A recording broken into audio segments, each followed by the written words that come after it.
Christmas Eve. You got 15 minutes to clear your desk. A black single father, 15 years of dedication, fired from Peton Industries like a criminal, while Victoria Peton stood behind the glass wall, smiling with her phone in hand. 3 weeks ago, she'd praised his design as something that would save the company. So why did the CEO choose Christmas night to destroy him? And what did Arthur do to one day own her entire company and send her to prison? 3 weeks before Christmas, Arthur Sinclair sat across from Victoria Peton in her corner office on the 42nd floor. He'd spent 6 months perfecting the manufacturing process that could cut production costs by 30% while improving output quality. Victoria leaned forward, her manicured finger tracing the flow diagram he'd drawn by hand. "This is extraordinary work, Arthur," she said, her voice warm with genuine admiration. "You've essentially solved our biggest bottleneck. The board has been breathing down my neck about quarterly projections, and this changes everything." She looked up with a smile that made him feel, for the first time in 15 years at Peton Industries, truly seen. "I'm going to make sure you get the recognition you deserve." Arthur allowed himself a small smile. He thought about his son Thomas, 18 now and applying to colleges, and how he'd finally be able to tell the kid that hard work and integrity actually meant something. His wife Sarah had believed that before cancer took her 10 years ago.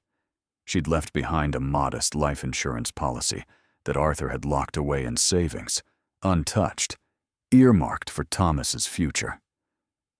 "I appreciate that, Ms. Peton," Arthur said quietly.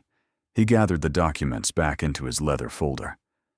"I just want what's best for the company." Victoria stood and extended her hand. "You're going to be a household name here, Arthur. Trust me." The board meeting happened 2 days later.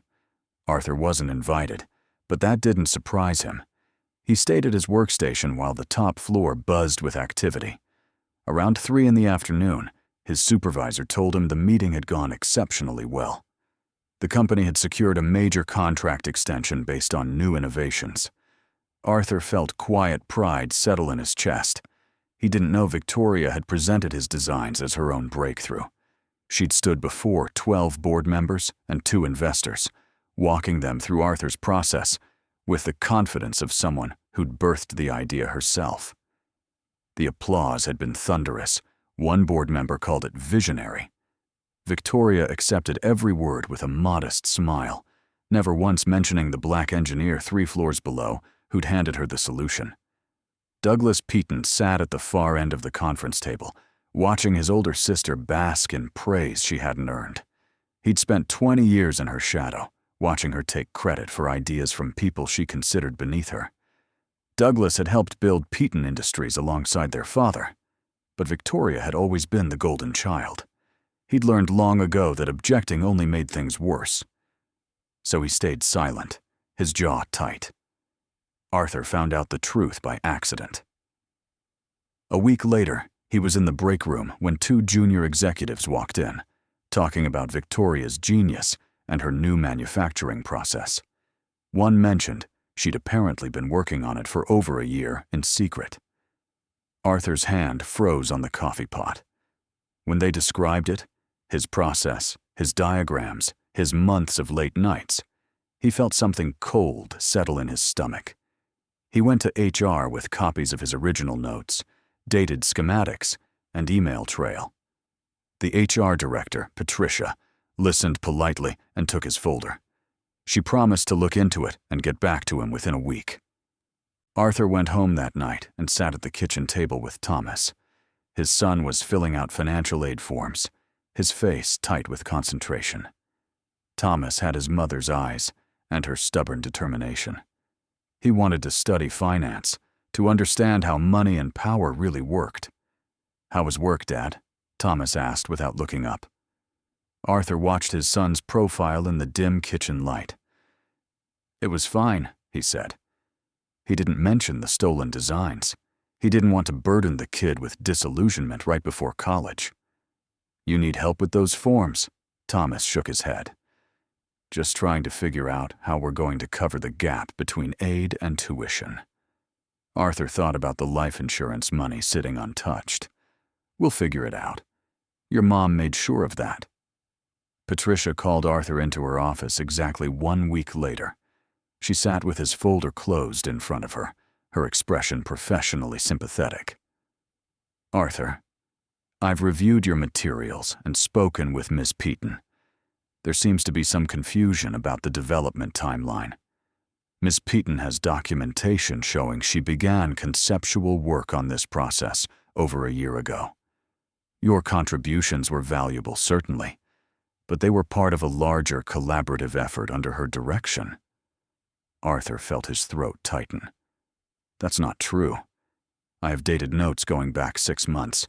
I brought her a completed solution. Patricia's smile didn't reach her eyes.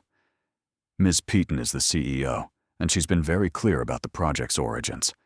I think it's best if we consider this matter closed. Arthur was 40 years old and black, and he'd been working in corporate America long enough to know that some battles couldn't be won by being right. He thought about Thomas and college applications and the quiet life they'd built after Sarah died. I understand, Arthur said quietly. He stood and left with his folder under his arm. For 2 weeks, he kept his head down and avoided Victoria. She passed him once in the hallway and gave him a bright smile that felt like a knife. Arthur smiled back and kept walking. Then came the anonymous email to his work account. No subject line, just one sentence. They're coming for you. Arthur stared at it for 10 minutes before deleting it. 2 days later, his supervisor called him into a meeting with HR and a company lawyer. They sat him down in a windowless conference room and slid a manila folder across the table. Inside were printed emails, purchase orders, and vendor communications, all showing Arthur's name attached to irregular procurement practices and potential kickback schemes. The numbers were small, a few $1,000s here and there, but the pattern looked deliberate. Arthur's hands shook as he flipped through the pages. "This isn't real," he said, his voice barely above a whisper. "Someone fabricated these." The lawyer folded her hands on the table. "Mr. Sinclair, these documents came from your work email and carry your digital signature. We've conducted a thorough internal investigation." Arthur looked at his supervisor. "You know me. You know I wouldn't do this." His supervisor wouldn't meet his eyes. "I'm sorry, Arthur. The documentation is pretty damning." They fired him that afternoon. No severance, no references, no grace period. They gave him 15 minutes to pack his desk while a security guard watched. It was December 24th, Christmas Eve, and the office was nearly empty. Arthur moved through his workspace like a ghost, placing his few personal items into a cardboard box: a photo of Sarah, Thomas's graduation picture, a coffee mug that said, "World's Best Dad." Victoria appeared as he was finishing. She stood in the doorway, her phone in one hand, her expression unreadable. "I'm sorry it came to this, Arthur," she said softly. "But integrity matters in this company." Arthur looked at her. For a moment he considered defending himself, calling her out. But what was the point? She'd already won. She had the lawyers and the forged documents and the power of her position. He had a cardboard box and 15 years of wasted loyalty. "Merry Christmas, Miss Peton," he said quietly. Then he walked past her, past the security guard, past the empty cubicles, and out into the cold December night. The blacklist started immediately. Within a week, every company in the industry went silent. He sent out dozens of resumes, called old colleagues, reached out to professional contacts. The responses were all the same: vague excuses, sudden hiring freezes, positions mysteriously filled. One former coworker finally told him the truth. "Arthur, everyone knows you got fired for ethics violations. No one's going to touch you." By mid-January, Arthur's savings were dwindling. Thomas had deferred his college enrollment, claiming he wanted a gap year, but Arthur knew the real reason. The kid had gotten a job at a grocery store, working nights and weekends, trying to help keep them afloat. Arthur watched his son come home exhausted at midnight and felt something break inside himself. He tried to fight back. He hired a lawyer, filed a wrongful termination suit, demanded an investigation into the forged documents. Victoria's legal team buried him in motions and continuances and procedural delays. Every court date cost money. Every filing fee drained his account. The lawyer eventually told him the truth. Without concrete proof and without resources, he was fighting a war he couldn't win. Arthur dropped the case in March. He'd spent most of the life insurance money Sarah had left for Thomas, consumed by legal fees and basic survival. Thomas never complained, never blamed him, but Arthur saw the weight in his son's eyes every morning.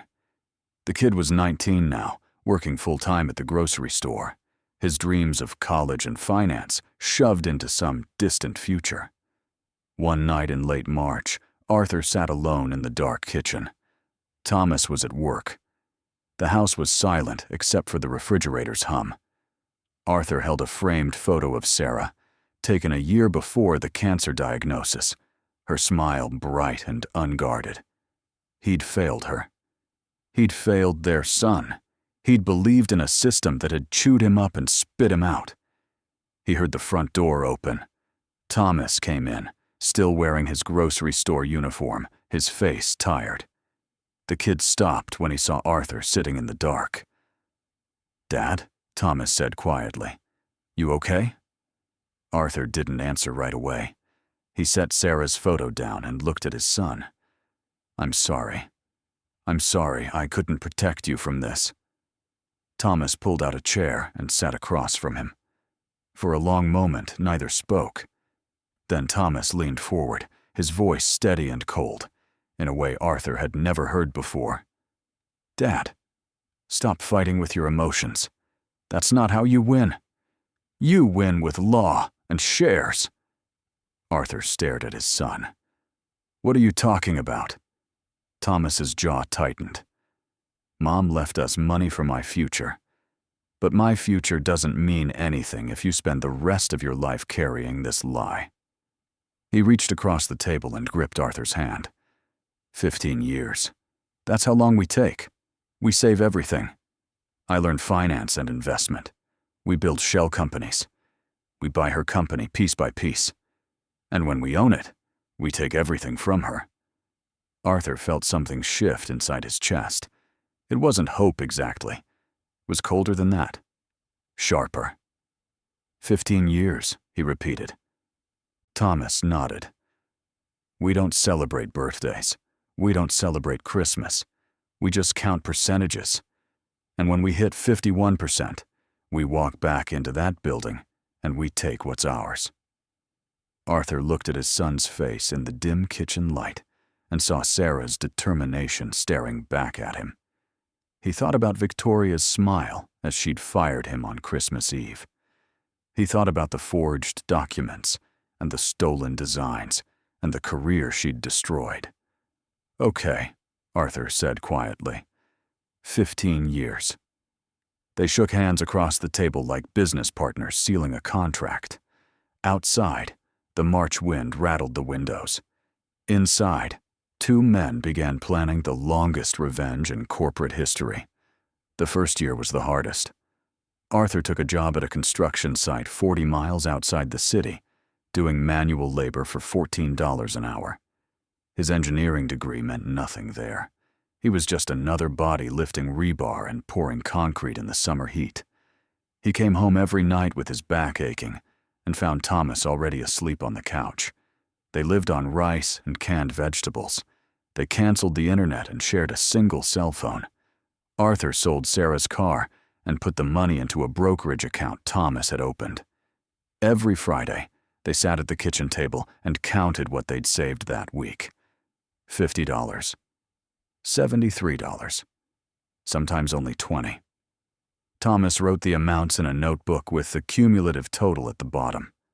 By year's end, they had saved $8,600. Thomas didn't go to college. He worked at the grocery store and taught himself finance through library books and free online courses. He studied the stock market with the intensity of someone preparing for war. Arthur would come home and find him surrounded by printed spreadsheets, tracking price movements and dividend yields, learning the language of corporate takeovers. "We can't just save our way to 51%, Thomas explained one night during year 2. They were eating instant ramen at the kitchen table. "We need to make the money work. Small investments, compound growth, reinvest everything." He showed Arthur a chart with projected returns over 15 years.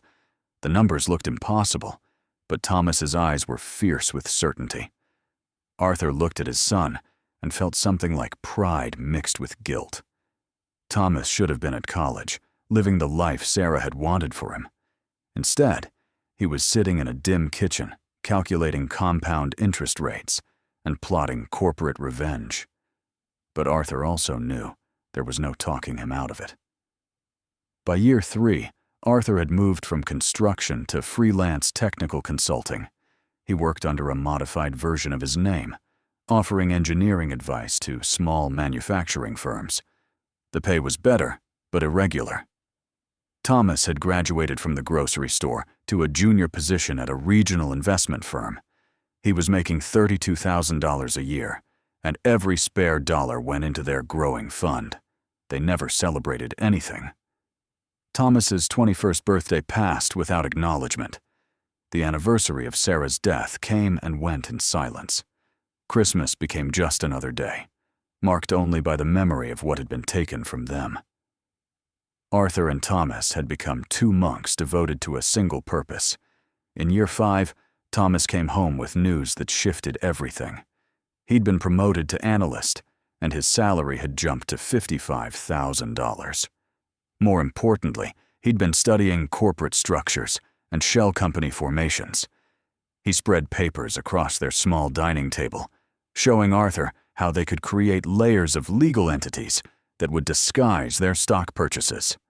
"We buy through LLCs registered in different states," Thomas explained, his finger tracing connections on a diagram that looked like a spider web. "Each entity owns small percentages, nothing that triggers disclosure requirements. From the outside, it looks like random institutional investors. Nobody knows it's us." Arthur studied the papers and felt a chill of recognition. His son had become someone he barely recognized, harder, sharper, driven by something that went beyond justice into pure strategic calculation. "This is legal?" Thomas met his eyes. "Completely legal. Corporations do it all the time." That year, they made their first purchase, 300 shares of Peton Industries, stock through a shell company called Riverside Capital Holdings. It was a tiny fraction of the total outstanding shares, but Thomas marked it in his notebook with the date and price. They weren't just saving anymore. They were hunting. Years 6 through 10 blurred together in a rhythm of work and accumulation. Arthur built his consulting practice slowly, regaining credibility under his modified name. By year 8, he was making $70,000 annually, and every dollar above survival expenses went into the fund.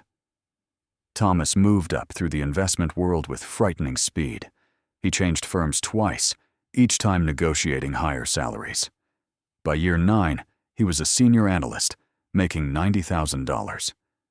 At night, he studied Peton Industries with obsessive focus, tracking every quarterly report, every executive decision. "She's getting sloppy," Thomas said one evening during year 10. He was surrounded by printed financial statements. "Peton's margin compression is accelerating. She's been making acquisitions that don't make strategic sense. The debt load is increasing faster than revenue growth." Arthur looked up from his papers. "What does that mean for us?" Thomas's smile was thin and cold. "It means she's going to need capital. When she needs capital, she'll have to sell equity. That's when we strike hard." They were 10 years in, and the fund had grown to $1.7 million through aggressive saving and Thomas's sophisticated trading strategies. They'd accumulated just over 4% of Peton Industries through 17 different shell companies. On paper, they were invisible. In reality, they were circling. In year 11, Thomas quit his job and started his own small fund management company. It gave him more freedom to execute their strategy without oversight. They'd moved into a slightly better apartment, but it was still sparse, still temporary. Everything remained focused on the single goal. Margaret Reynolds reached out to them in year 12. She was a retired employee of Peton Industries, 71 years old, who'd spent 35 years in the engineering department.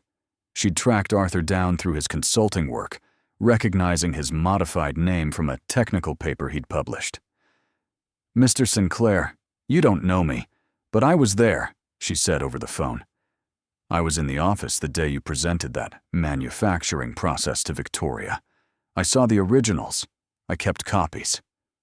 Arthur's hand tightened on the phone. "Why are you telling me this now?" Margaret's voice hardened. "Because I've been waiting 12 years for someone to hold that woman accountable. I saw what she did to you. I saw what she's done to dozens of others. So I'm offering you what you need. Documented proof that the designs were yours." They met her at a coffee shop downtown. Margaret was a small woman with steel gray hair and sharp eyes. She slid a folder across the table containing copies of Arthur's original schematics, emails with timestamps, and meeting notes bearing Victoria's handwritten annotations, acknowledging Arthur as the source. It was evidence Arthur had never been able to produce during his failed lawsuit. "Why did you keep these?" Arthur asked quietly. Margaret looked at him with tired eyes. "Because I've seen Victoria destroy too many good people. Someone had to remember. Someone had to keep the receipts." Thomas leaned forward. "Will you testify if it comes to that?" Margaret nodded. "I've been waiting for someone to ask me that question for 12 years. The answer is yes." Douglas Peton was harder to reach. Thomas spent 6 months researching Victoria's younger brother before finally arranging an accidental meeting at an industry conference in year 13. Douglas was 54 years old, vice chairman of Peton Industries board, living in the permanent shadow of his older sister. Thomas introduced himself as an independent investor, and they exchanged business cards. 3 months later, Thomas called Douglas and asked to meet for coffee. They sat in a quiet corner of a hotel lobby, and Thomas was direct. "I know Victoria has been taking credit for your work for 20 years, Thomas said quietly. "I know you helped build that company from the ground up, and she's been erasing you just like she erased my father." Douglas's face went rigid. "Who's your father?" Thomas told him everything: the stolen designs, the Christmas Eve firing, the forged documents, the blacklist. He told him about the 15-year plan and the shell companies and the slow accumulation of shares. Then he asked the question that would determine everything. "Do you want your name back? Do you want to be recognized for what you actually built?" Douglas stared at him for a long time. His hand shook slightly as he reached for his coffee cup. "What do you need from me?" Thomas leaned forward. "Information. Voting patterns. Board dynamics. When the moment comes, we need you to stand with us instead of with her." Douglas set down his cup and met Thomas's eyes. For the first time in their conversation, his voice was steady. "I've been waiting for someone to challenge her for 30 years. Tell me what to do." By year 14, they'd accumulated 43% of Peton Industries stock. The company's financial position had deteriorated exactly as Thomas predicted. Victoria had made 3 acquisitions that failed to generate expected returns, and the debt service was eating into operating margins. The stock price had declined 20% from its peak. The board was getting nervous. Arthur was 55 years old now, his hair gray at the temples. Thomas was 33, unmarried, friendless, entirely consumed by the mission. They sat together in Thomas's small office one evening in November, reviewing final calculations. "She's going to need to raise capital in the next 6 months," Thomas said, staring at Peton's latest quarterly report. "The debt covenants are going to force her hand. When she issues new equity, we buy everything we can. That's when we cross 51%. Arthur looked at his son's profile in the blue computer light. "And then what?" Thomas turned to face him. "Then, we call a special shareholders meeting. We vote ourselves onto the board. We remove her as CEO. And we take back everything she stole." Year 15 arrived like the final chapter of a story they'd been writing in secret for so long. In March, Peton Industries announced a secondary offering of common stock to raise capital for debt reduction. The stock price dropped on the news, and institutional investors backed away. But 17 different shell companies controlled by Thomas Sinclair stepped in and bought every available share. Within 2 weeks, their ownership crossed 51%. Thomas filed the required disclosure documents on a Friday afternoon in late March. By Monday morning, the financial press had picked up the story. An unknown investment group had acquired majority control of Peton Industries. Victoria's office began calling the shell companies, trying to identify the buyers, but the corporate veils held. Nobody knew until Thomas sent a formal letter to the board, calling for a special shareholders meeting. The letter was professionally worded and legally precise. It requested the meeting be held in 30 days, with full media access, to discuss a change in corporate leadership. At the bottom, Thomas had listed the beneficial owner of all 17 shell companies. The name was Arthur Sinclair. Victoria received the letter on a Tuesday morning. Her assistant found her an hour later, still sitting at her desk, staring at the paper with trembling hands. She picked up her phone and called her lawyer. "Find out everything about Arthur Sinclair. Find me a way to stop this." But there was no way to stop it. The share purchases had been legal. The disclosures had been filed correctly. The meeting was scheduled for April 24th, 15 years and 4 months after she'd fired Arthur Sinclair on Christmas Eve. The 30 days between the letter and the shareholders' meeting felt longer than the previous 15 years combined. Victoria hired 3 law firms to find loopholes, challenges, anything that could stop or delay the meeting. Her lawyers filed motions questioning the legitimacy of the shell companies, demanding audits, claiming procedural violations that didn't exist. Thomas and Arthur's legal team shot down every attempt with documentation so thorough it left no room for argument. The press coverage started immediately. Business journalists who'd praised Victoria for years suddenly remembered rumors that had circulated 15 years earlier about a fired engineer and stolen designs. Old colleagues of Arthur's began speaking anonymously to reporters. The narrative shifted day by day, and Victoria's carefully constructed image as a visionary CEO began showing cracks. Arthur watched it unfold from the small apartment he still shared with Thomas, feeling strangely detached. He'd imagined this moment for 15 years, but now that it was here, he felt more exhausted than triumphant. Thomas worked with mechanical precision, coordinating with lawyers, preparing documentation, rehearsing every possible scenario. Victoria knew the battle was lost.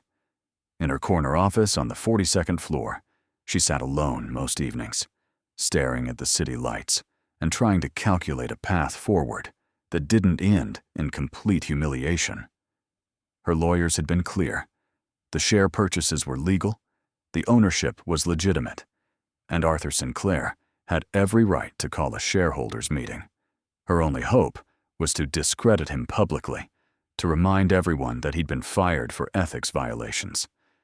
But Douglas wouldn't return her calls. Her own brother had gone silent. She'd tried reaching him a dozen times in the past 3 weeks, leaving messages that went unanswered. Victoria felt the ground shifting beneath her, and for the first time in her professional life, She couldn't see a way to control the narrative. The night before the shareholders' meeting, Arthur couldn't sleep. He sat in the dark living room, looking at the framed photo of Sarah that he'd carried for the past 15 years. He wondered what she would think of what they'd become, what he'd allowed Thomas to become. Would she be proud of their patience and strategy, or horrified by the coldness that had consumed their lives? Thomas found him there around 3 a.m. His son sat down beside him without speaking, and they stayed that way for a long time. Finally, Thomas broke the silence. "Do you think Mom would understand why we did this?" Thomas asked quietly. Arthur looked at his son's profile in the darkness. "I think your mother believed in justice, but I also think she'd want us to remember who we are when this is over." Thomas nodded slowly. "I haven't forgotten, Dad, but I needed to become someone else to get us here. Someone harder. Someone who could make the decisions you couldn't make." Arthur felt his throat tighten. "I'm sorry I put that on you." Thomas shook his head. "You didn't put anything on me. She did. When she destroyed you, she destroyed our whole family. I just made sure we'd survive long enough to make it right." They sat together until dawn, two men who'd spent 15 years becoming something other than themselves, waiting for the day when they could finally stop. The shareholders' meeting was held in a downtown hotel ballroom that seated 300 people. The room filled quickly with investors, board members, journalists, and curious onlookers. Camera crews set up along the back wall. Financial analysts sat in the front rows with laptops open. The atmosphere felt less like a corporate meeting and more like a trial. Victoria arrived 15 minutes early, flanked by her lawyers and executive team. She wore a navy suit and carried herself with the same confidence that had defined her public image for 2 decades. She took her seat at the head table and waited. Her face showed nothing, but her hands trembled slightly when she lifted her water glass. Douglas Peton came in alone. He'd lost weight in the past month, and his face looked haggard. He didn't sit with Victoria. Instead, he took a seat in the 3rd row among the regular shareholders and kept his eyes fixed on the empty podium. Margaret Reynolds arrived with her daughter, who helped her elderly mother navigate to a seat near the front. Margaret carried a leather folder Arthur recognized immediately. She met Arthur's eyes as he entered the room and gave him a small, determined nod. Arthur and Thomas walked in together at exactly 9 o'clock. The room fell silent as people recognized them from the press coverage. Arthur was 55 now, his hair fully gray, his face lined with the weight of 15 years. He wore a simple dark suit, the same one he'd bought for Sarah's funeral. Thomas walked beside him in a crisp navy suit, carrying a briefcase, his expression unreadable. They took their seats at a table facing Victoria's. For the first time in 15 years, Arthur and Victoria Peton were in the same room, separated by 20 feet of space and an unbridgeable gulf of betrayal. The meeting was called to order by the company's corporate secretary, who stumbled over the procedural language before turning the floor over to Victoria. She stood slowly, her hands gripping the edge of the table, and addressed the room with a voice that was steady despite the circumstances. "This meeting has been called under highly unusual circumstances," Victoria began, her eyes scanning the crowd but never landing on Arthur. "An outside group has acquired a majority stake in Peton Industries through questionable means, and they're now attempting to seize control of a company they don't understand and haven't built. Arthur Sinclair was terminated from this company 15 years ago for serious ethics violations. The fact that he's managed to accumulate wealth and buy shares doesn't change his character or his history." Arthur listened without expression. He'd expected this exact speech, but he also noticed something in her voice that hadn't been there 15 years ago. Fear. Thomas stood when Victoria finished. He didn't raise his voice or show emotion. He simply laid out the facts with the precision of a surgeon. He explained the 17 shell companies, the legal share purchases, the 15-year accumulation strategy.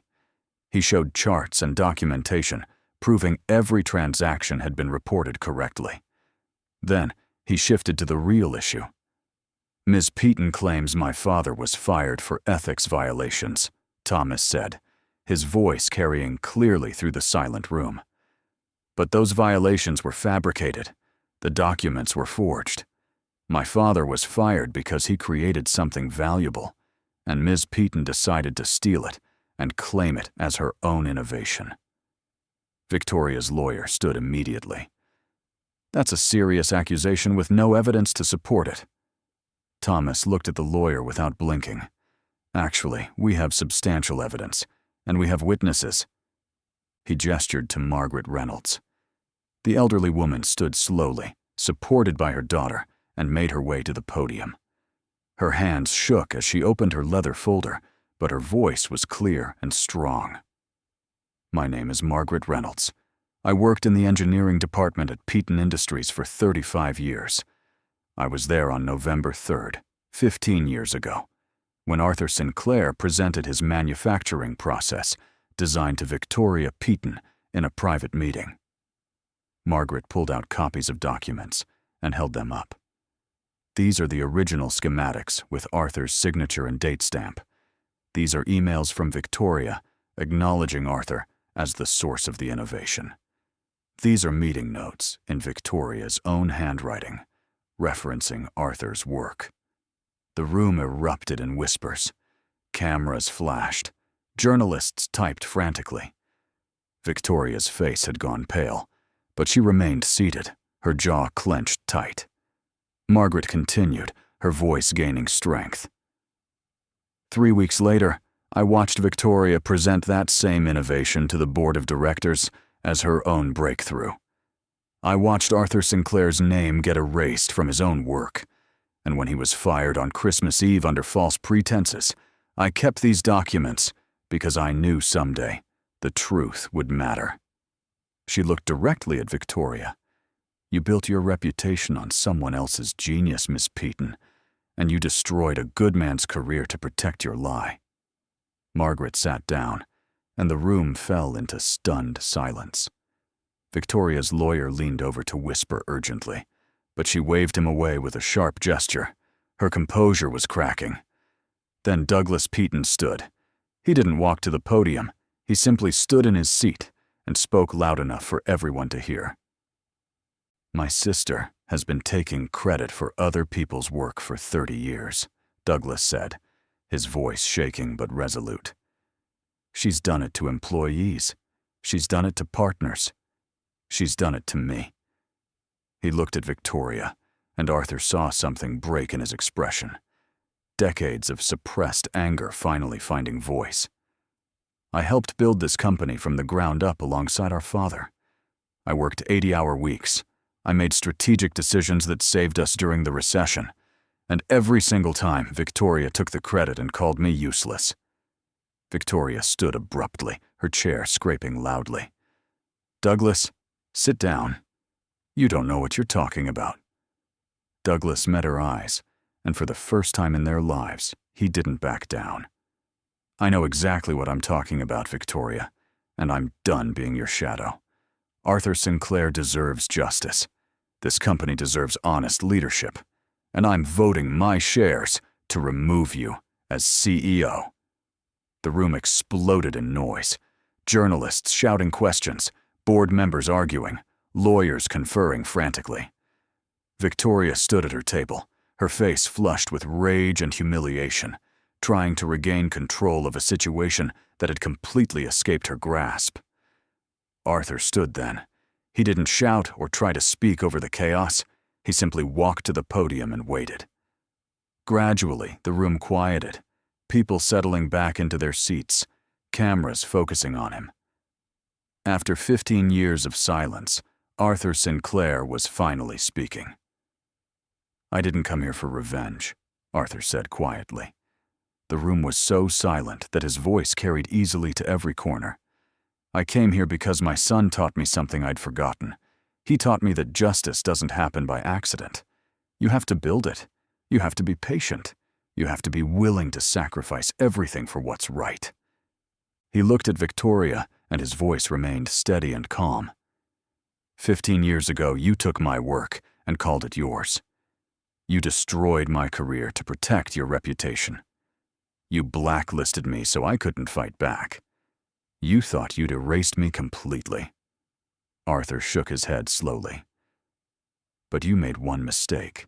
You left my son with nothing to lose and 15 years to plan.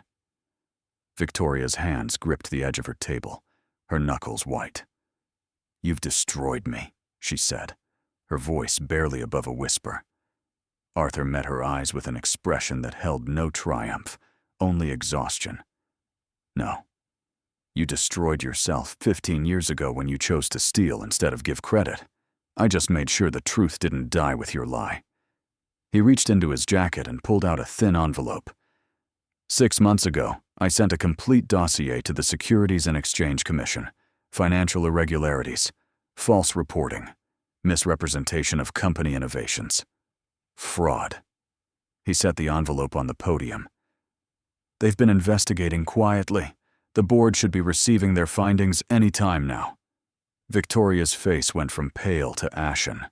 Her lawyer grabbed her arm, whispering urgently, but she shook him off. You can't prove any of that. Arthur's expression didn't change. Actually, I can. Margaret's documents establish a pattern. Douglas's testimony confirms it. And your own financial filings contain discrepancies that only make sense if you've been systematically misrepresenting the source of company innovations to inflate your personal value. The doors at the back of the ballroom opened.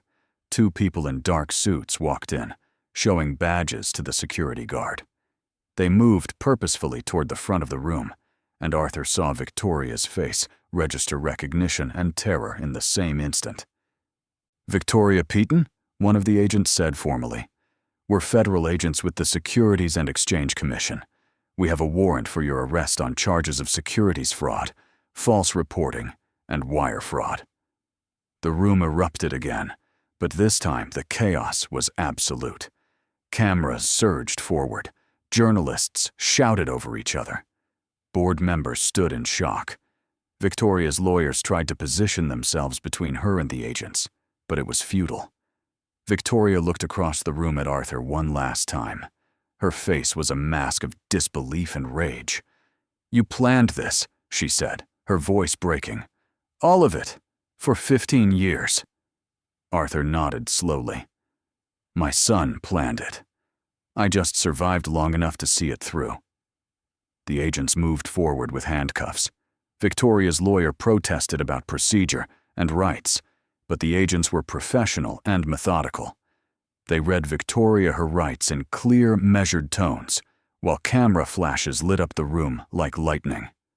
Victoria Peton, CEO of Peton Industries, celebrated innovator and business leader, was arrested in front of 300 witnesses and 24 cameras. As they led her toward the door, she looked back at Arthur one final time. There was no defiance left in her expression, just the hollow shock of someone whose entire world had collapsed in the space of an hour.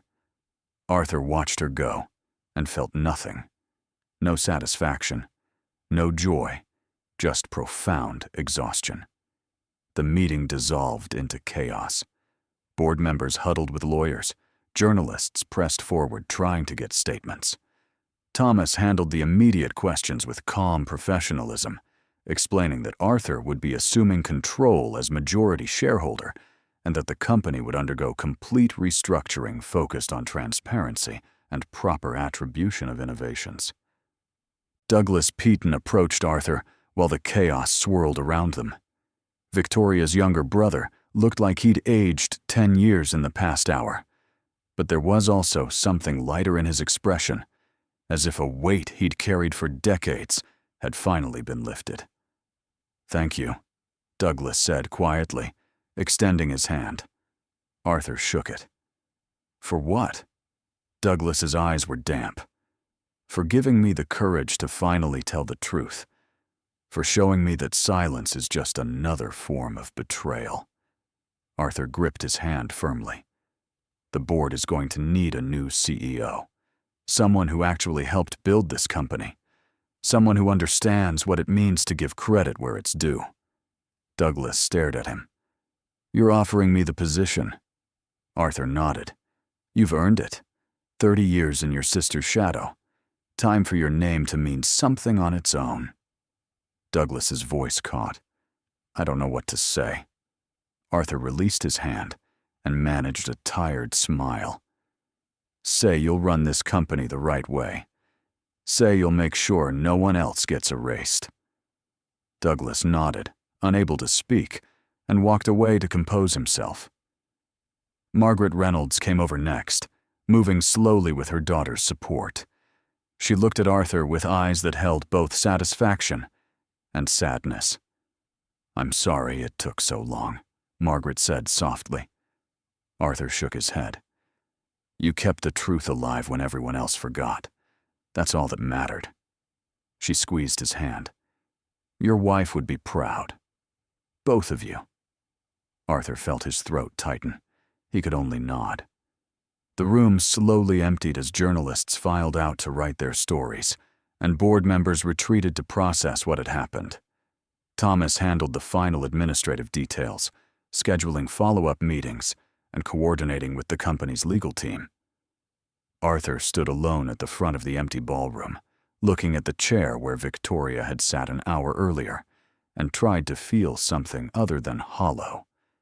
Thomas found him there 20 minutes later. His son's face showed the first signs of exhaustion Arthur had seen in years. They stood together in silence, two men who'd spent 15 years of their lives engineering this single day. "We did it," Thomas said quietly. Arthur looked at his son. "Yeah, we did." Thomas's expression shifted, something vulnerable breaking through the strategic mask he'd worn for so long. "What do we do now?" Arthur thought about the question. For 15 years, they'd had a purpose, a target, a reason to sacrifice everything. Now that it was over, the future felt like an empty room waiting to be filled. "Now," Arthur said slowly, "we figure out how to live again." They walked out of the ballroom together, leaving behind the scene of their victory. Outside, the April afternoon was cool and bright, the kind of spring day that promised renewal. They stood on the sidewalk, uncertain and exhausted, as people streamed past them on their way to ordinary lives.